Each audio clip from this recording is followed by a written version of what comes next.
Hello, friends. Welcome to Zen Study. I'm Arpit, and today I will be dealing with the approaches to be followed for the mains examination. The prelims is over.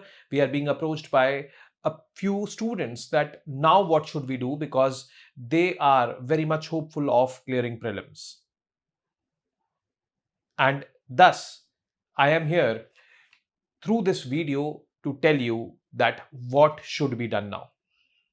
A disclaimer in the beginning I would want to give is that everyone has his or her own strategy, but yes, we as educators or teachers are here to guide you that you can do this way that may benefit you.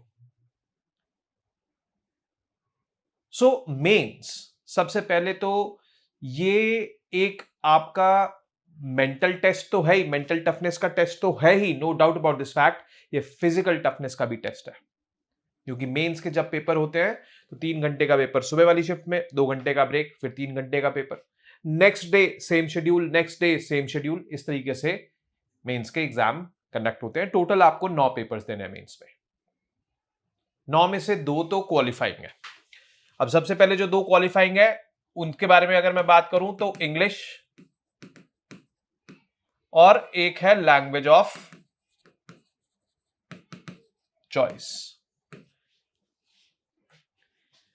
ये qualifying है, 300 marks each, और मेरे हिसाब से इनको ignore नहीं करना चाहिए, हल्के में नहीं लेना चाहिए। सीसैट को हल्के में देखने का नतीजा काफी सारे स्टूडेंट्स देख रहे हैं। क्वालिफाइंग वो भी है, क्वालिफाइंग ये भी है, बट हां यहां पर एक चीज का ध्यान रखना है, ये जो 2 पेपर्स हैं, these are test of your language skills, your command over that language. Knowledge का टेस्ट एज सच नहीं है। आपको ग्रामेटिकली करेक्ट होना है, शशि थरूर भी नहीं बनना, आपको नॉर्मल इंग्लिश यूज करनी है इंग्लिश वाले पेपर में। लैंग्वेज ऑफ चॉइस तो डिपेंड करता है आपने कौन सी लैंग्वेज चूज करी हुई है। कोई भी जो 22 लैंग्वेज हैं 8 शेड्यूल में, उनमें से एक चूज कर सकते हैं आप। 300 में से आपको 75 मार्क्स चाहिए in each paper two qualify it. ठीक है, इसमें भी रीडिंग कॉम्प्रीहेंशन, प्रेसी राइटिंग, जहां पर आपको एक आर्टिकल 1/3 ऑफ द वर्ड्स में लिखना होता है और बॉक्सेस दिए होते हैं, एक बॉक्स में एक वर्ड लिखना होता है। एक ऐसे लिखने को आएगा 600 वर्ड्स का। ट्रांसलेशन आएगा, ट्रांसलेशन इस वाले पेपर में होता है। तो मेरा सजेशन इन दोनों पेपर्स के लिए यह है कि पीवाईक्यूज 2-3 साल के आप जरूर देख लो, और कम से कम 1 साल का पेपर एक बार लिख के प्रैक्टिस कर लो। इतना मेरे को लगता है बहुत है, सफिशिएंट है। बहुत ज्यादा टाइम इन पे एलोकेट करने का कोई सेंस नहीं है। मतलब it sounds less logical to invest more time on this. हाँ, पीवाईक्यूज देख लो, एक एक दो आप उनके जो क्वेश्चन पेपर्स हैं, पीवाईक्यूज हैं, वो पूरा का पूरा पेपर आप लगा लो। आपको एक फेयर अमाउंट ऑफ आइडिया मिल जाएगा कि हाँ भाई किस तरीके से पेपर आते हैं और किस तरीके से अटेम्प्ट करना है। ठीक है, तो ये तो हो गए आपके क्वालिफाइंग पेपर्स, इसको हम साइड रख देते हैं। ये हो गए साइड। अब बात आती है और अब बाकी जो बचा सेक्शन है, मैं उस सेक्शन को 3 हिस्सों में बांटना चाह रहा हूं। एक है जीएस, जीएस 1, 2, 3। एक है एथिक्स एंड एसे।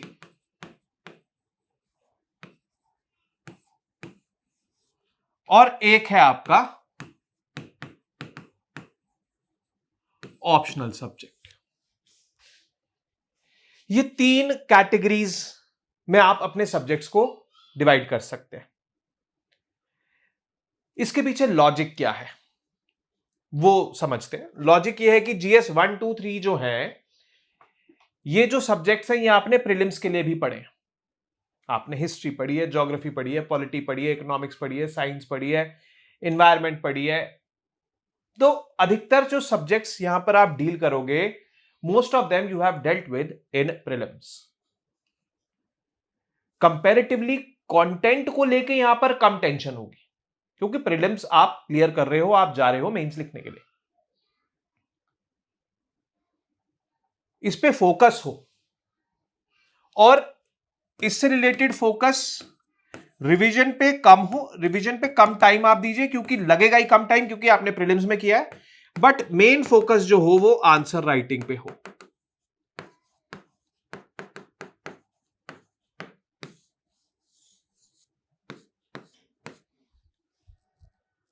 जितनी ज्यादा आप प्रैक्टिस कर सकते हो वो करो, ठीक है। अब आता है दूसरा सेगमेंट, एथिक्स एंड एसे। ये ऐसा सेगमेंट है जिसके लिए आपने प्रीलिम्स में नहीं पढ़ा, तो कंटेंट को लेके थोड़ा सा स्ट्रगल करना पड़ सकता है। तो वो जो रीडिंग और रिवीजन वाला जो टाइम है यहां पर लगेगा और देना पड़ेगा आपको। ऐसे में तो चलो ठीक है, आपको कुछ रीडिंग नहीं करनी है, रिवीजन नहीं करने हैं, बट एथिक्स में आपको रीडिंग प्लस रिविजन्स, इस पे समय देना पड़ेगा। इस पे समय थोड़ा सा ज्यादा देना पड़ेगा,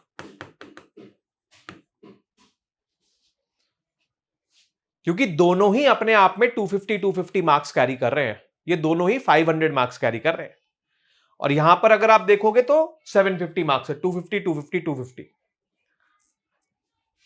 तो ये चीज देखना। अब आती है इनसे रिलेटेड प्रैक्टिस की बात। तो जी एथिक्स में आंसर राइटिंग प्रैक्टिस करनी है, एथिक्स में केस स्टडीज प्रैक्टिस करनी है, क्योंकि 250 में से लगभग 125-130 मार्क्स की केस स्टडीज होंगी, आधा पेपर केस स्टडीज होगा, तो ये तो करना ही है। प्लस एसे की भी प्रैक्टिस आपको करनी है।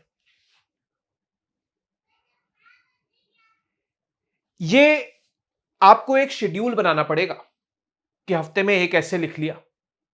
उसी गाइडेंस के लिए आपको ज़ेन स्टडी में गाइडेंस मिल जाएगा कि किस तरीके से ऐसे को अप्रोच करना है, कैसे लिखना है, कैसे एक बैलेंस्ड ऐसे, एक डाइवर्सिफाइड ऐसे बनाना है, वो सारी हेल्प आपको मिल जाएगी। ऐसे के लिए एज सच कोई सिलेबस तो है नहीं जो आपको पढ़ना है, जो आप यहां पर जीएस 1 2 3 में पढ़ रहे हो, एथिक्स में पढ़ रहे हो, वही सारी चीजें आपको ऐसे में काम आएगी। आपका पूरा जीएस का सिलेबस ही ऐसे, बस उसको चैनलाइज करना है एक well structured, well toned, well planned तरीके से आपको लिखना है। वो जो स्किल है वो सीखनी है, अगर नहीं सीखी है अब तक तो।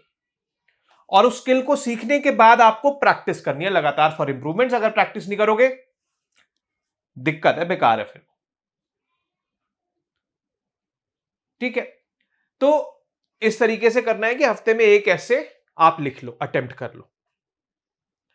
फिर जैसे जैसे एग्जाम पास आता जाएगा, अगर टाइम कम है तो 2 हफ्ते में एक कर लो, पर करो जरूर, उसको छोड़ो मत। आप ये टारगेट बनाओ कि आपको अब से लेके जब तक मेन स्टार्ट हो रहे हैं 22 अगस्त, कम से कम 10 ऐसे लिखने हैं मिनिमम। अलग अलग टाइप्स के ऐसे होते हैं, जैसे स्टेटमेंट बेस्ड ऐसे होता है, कोई एनालिटिकल ऐसे होता है, कोई डिस्क्रिप्टिव ऐसे होता है। तो हर एक टाइप के आप ऐसे प्रैक्टिस कर लो, एनालाइज करो पिछले साल किस तरीके से या प्रीवियस ईयर्स में किस तरीके से क्वेश्चन पूछे गए इसमें। तो ये चीज आप ऐसा करो, ठीक है। तो ये वाला सेगमेंट को आपको देना पड़ेगा। यहां पर रिवीजन में भी ठीक ठाक टाइम जाएगा, प्रैक्टिस में तो जो जाएगा वो जाएगा। प्रैक्टिस तो एथिक्स की भी आपको करनी पड़ेगी, लिखने की, केस स्टडीज और वैसे आंसर्स, और ऐसे की तो करनी पड़ेगी। अब आते हैं हम तीसरे सेगमेंट यानी कि ऑप्शनल। ये है the most important segment. If you want to be in the list you have to score over here. This is the game changer.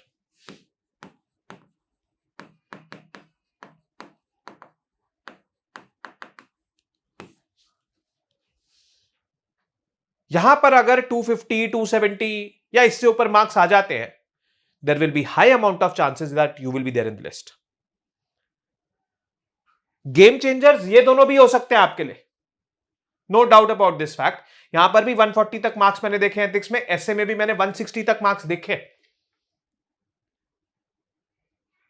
तो इस चीज को ऊपर फोकस करना है। यहां पर ऑन एन एवरेज 100 के आसपास मार्क्स होते हैं हर एस्पिरेंट के, मतलब जो लिस्ट में होते हैं मैं उनके बता रहा हूं। 100, 120, 110, 95, 90 इस तरीके से रहते हैं। यहां पर इतना ज्यादा डिफरेंस ऑफ मार्क्स नहीं होता जीएस 123 में। मेन डिफरेंस इन मार्क्स जो आता है, जो डिसाइड करता है कि whether you are there in the list और not, is this. First rank पे ऑप्शनल है गेम चेंजर की रैंकिंग में अगर मैं बोलूं तो, और फिर उसके बाद एथिक्स और एसए। तो इसको कैसे अप्रोच करना है, अब देखो ये तो ऑप्शनल टू ऑप्शनल डिपेंड करता है। अब कई सारे ऐसे ऑप्शनल्स हैं जो प्रैक्टिस की ज्यादा डिमांड करते हैं, जैसे कि मैथमेटिक्स ऑप्शनल हो गया, फिजिक्स ऑप्शनल हो गया, जो टेक्निकल सब्जेक्ट्स है। कई सारे ऐसे ऑप्शनल हैं जो भाई revisions and answer writing practice, revisions answer writing practice, revisions answer writing practice. तो यहां पर बराबर फोकस रखना है रिविजन प्लस प्रैक्टिस।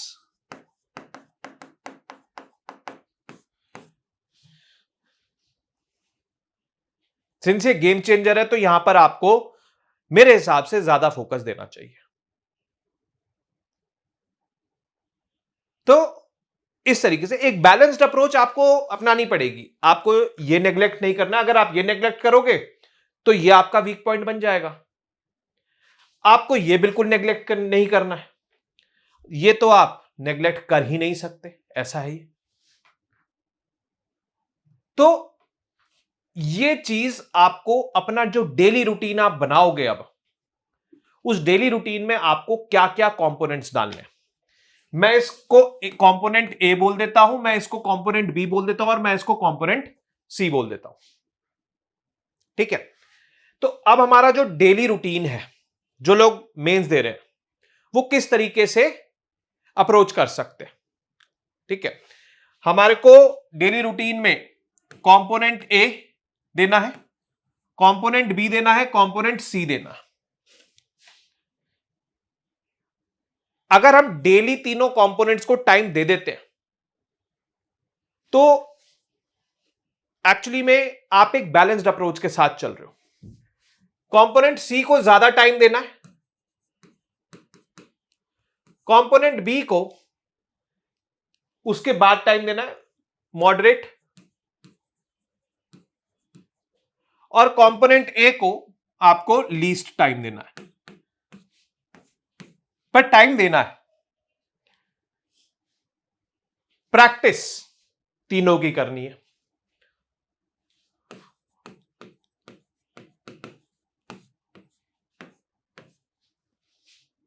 मतलब आंसर राइटिंग प्रैक्टिस, ये तीनों की करनी है। आप अपना शेड्यूल इस तरीके से बनाओ कि भाई मैं अगर दिन के 3 घंटे इसको दे रहे हैं, ठीक है, 2 घंटे वैसे मेरे ख्याल से बहुत है, 2 घंटे इसको दे रहे हैं, ठीक है, 3 घंटे इसको, 4 घंटे इसको, है ना, पढ़ने के लिए, एक एक घंटा सबके आंसर राइटिंग पे जाए। ठीक है, तो 2 + 3 5 +4 9, 9 3 12, 12 घंटे तो ये हो गए। अब इसके अलावा एक और चीज बचती है जो कि बहुत इंपॉर्टेंट है। इंपॉर्टेंट है न्यूज़पेपर रीडिंग।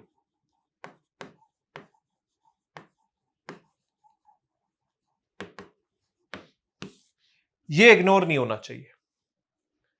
न्यूज़पेपर रीडिंग या कोई मैगजीन, न्यूज़पेपर रीडिंग तो सबसे इंपॉर्टेंट है। न्यूज़पेपर रीडिंग को आप कॉम्प्रोमाइज करना ही मत, क्योंकि that is the tough way but the right way.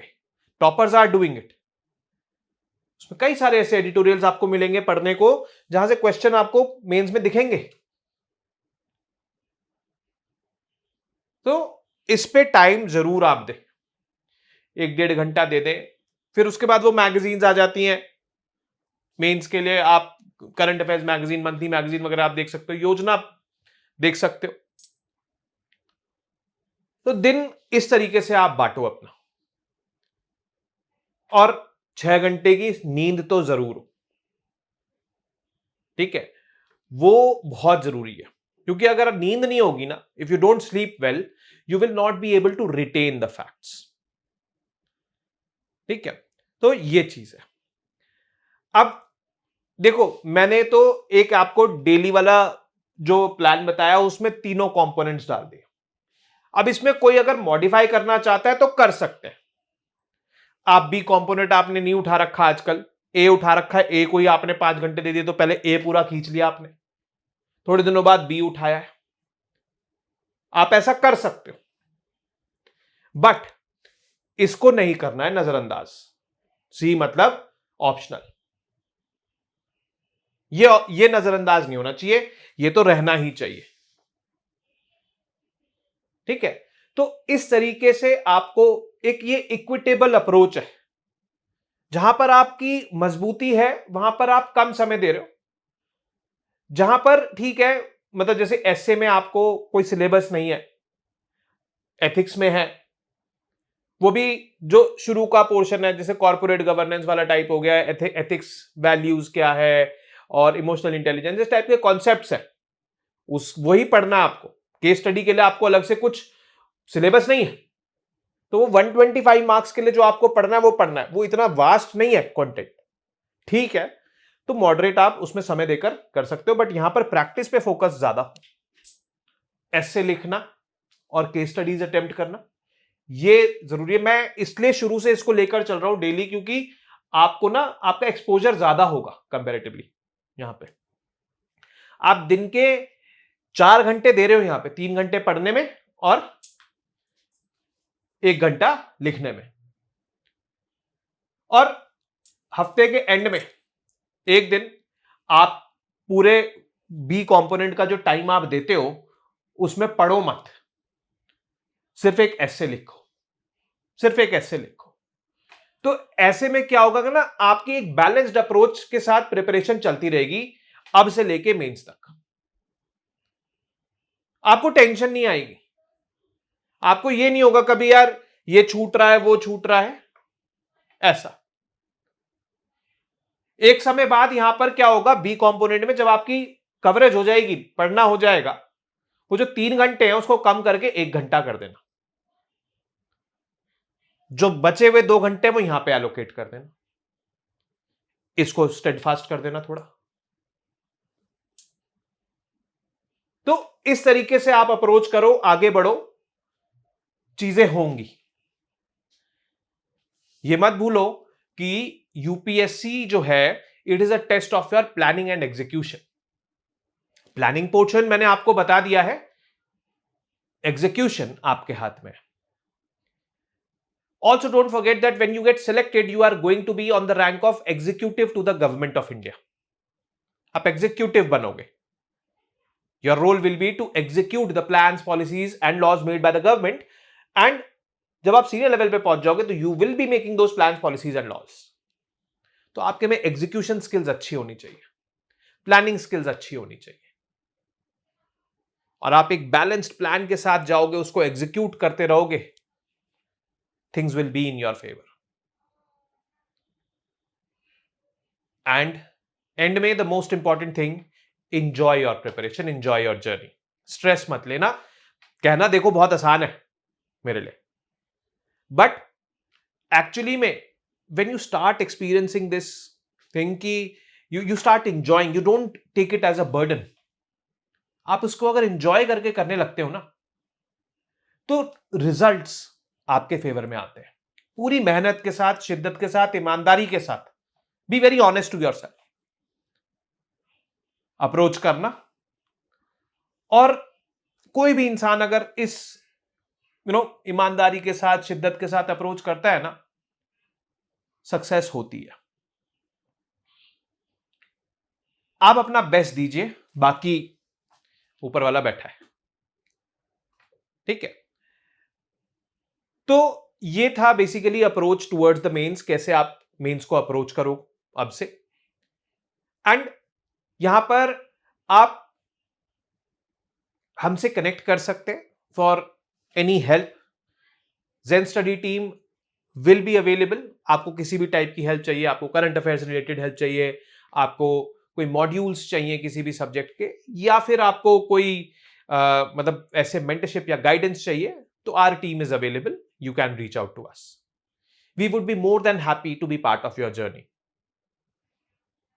So that is it from my end. I will see you for other videos, other topics I will be covering. Till then, you guys take care, keep studying, keep reading, keep writing, and most importantly, keep revising. Namaste. Jai Hind.